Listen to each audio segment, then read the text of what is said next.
Bonjour le Congo, bonjour Brazzaville, bonjour la France. Ici nous sommes à Brazzaville, capitale de la France libre, plus précisément à l'école de peinture de Poto-Poto. Avec qui? Avec Sylvestre Mangwanza, je dirais le représentant de l'école de peinture de Poto-Poto. Qu'est-ce que c'est Poto-Poto? Poto-Poto, le premier quartier de Brazzaville. Poto-Poto, le premier quartier de Brazzaville. Poto-Poto, école de peinture. Pourquoi on appelle école de peinture de Poto-Poto? C'est là où les gens se demandent. Voilà. En regardant ces silhouettes, sinon ces images, ici et là, c'est l'un des premiers peintres français à Brazzaville qui s'est intéressé des lieux, pour ne pas dire du quartier.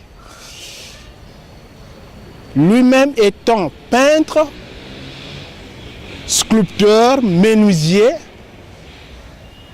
il a voulu bien vivre avec les autochtones des lieux.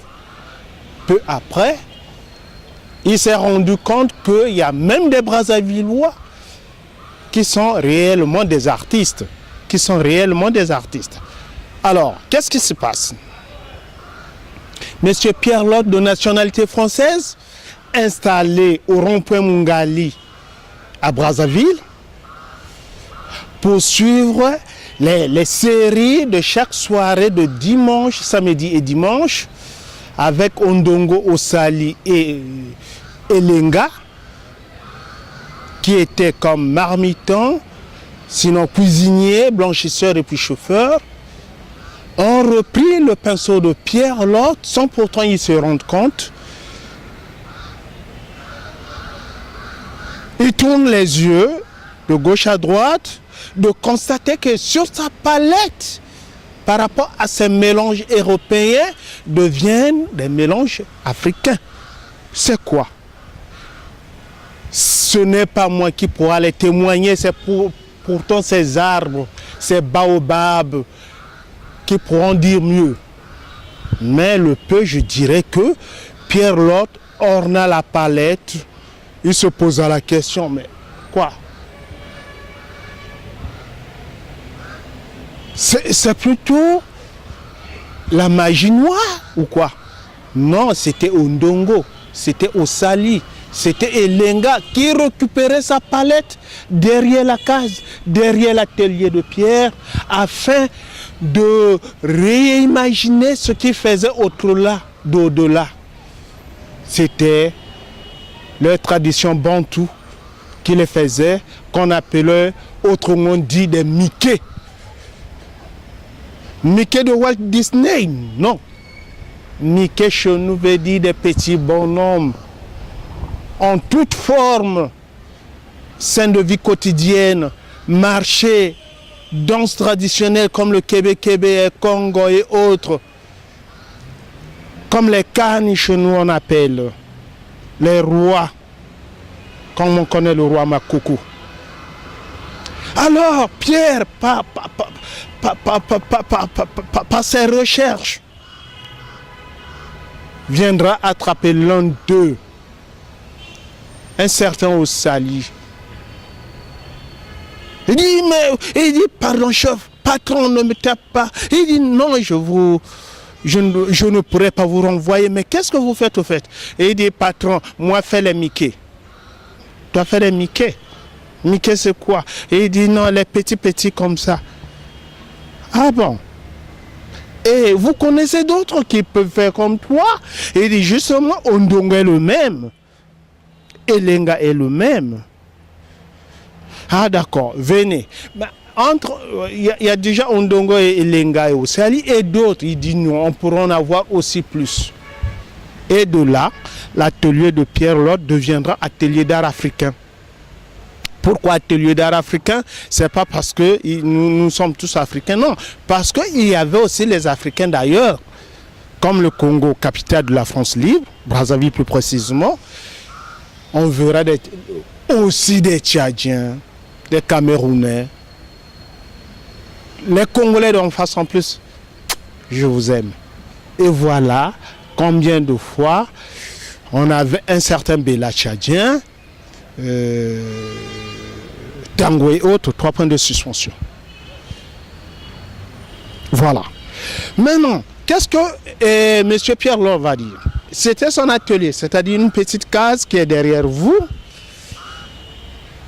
Et il va demander à tous ces artistes qui étaient autour de lui de pouvoir signer une pétition afin que, je dis afin que, le gouvernement de l'AEF dans l'Afrique équatoriale française qui a pour capitale Brazzaville d'accorder à ces jeunes artistes de cette époque, les années 50, sinon 40, 48,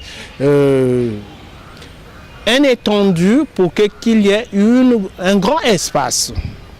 Donc ça faisait de la rue Mayama à l'avenue aujourd'hui appelée avenue des Trois Martyrs, de l'avenue de Paris aujourd'hui l'avenue de la Paix jusqu'à l'avenue Marien Ngouabi. Alors, cette pétition étant accordée et tous ces artistes n'ayant pas les lieux de vivre devraient vivre aux environs de l'atelier. Comme tout juste ce rond-point Mungali, c'est-à-dire le village Mungali, étant à moitié des cimetières, de l'autre côté marécage d'eau, les artistes ne voulaient pas vivre aussi à côté des cimetières parce que les morts ne sont pas morts. Et il faut qu'ils soient en parents pour vivre à côté, sinon imaginez la suite. Les artistes ont préféré vivre ailleurs, louer des petites cases un peu éparpillées et venir chaque matin pour repartir le soir chez eux. Voilà le commencement de Poto Poto. Sédar Senghor, le président sénégalais, en passant ici, à l'époque, je suppose qu'il était, bon, je ne suppose pas, il était ministre, machin, passe à Brazzaville pour certains entretiens, visite les Poto de cette époque, demande à Pierre Lot de passer sur les lieux, c'est-à-dire à Dakar, pour pouvoir remonter Dakar dans l'art. Pierre regarde la terre, regarde le ciel, tout en imaginant qu'ici à Brazzaville, il a une subvention de l'AIF. Est-ce que à Dakar sera autant? Et il dit oui, je verrai. Vraiment, il avait réfléchi, il dit je verrai.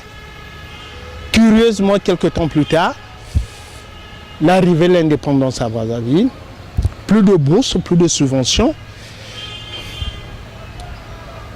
Mais au menton, il dit bon, cher artiste, voilà, le Congo, sinon l'Afrique nous a déjà légué cet endroit merveilleux et épatant. J'aimerais bien que vous continuez à faire et je continue également à pouvoir aider les amis de Dakar. Il va quitter Brazzaville pour Dakar. Ça, c'est maintenant à l'indépendance. Sinon, après l'indépendance du Congo-Brazzaville. Et de là, le gouvernement congolais, le premier gouvernement de cette époque, imagine pouvoir faire un camp de gendarmerie dans ces lieux qui sont des artistes, ils n'ont rien à faire. Est-ce que nous ne pensons pas que cet endroit du rond-point de Mungali, soi-disant pour les artistes, ne pourront pas être des gendarmes? Il y a eu une petite guerre entre le gouvernement et les artistes qui sont affrontés tout en disant que notre lieu est aussi une école qu'on peut former et faire gagner de l'argent aux jeunes gens qui pourront venir. Voilà là où l'atelier Pierre Lot laisse le nom de l'atelier Pierre Lot pour atelier d'art africain et devient école de peinture de Poto Poto. Ça, c'est le premier passage. Voilà. Peut-être s'il y a une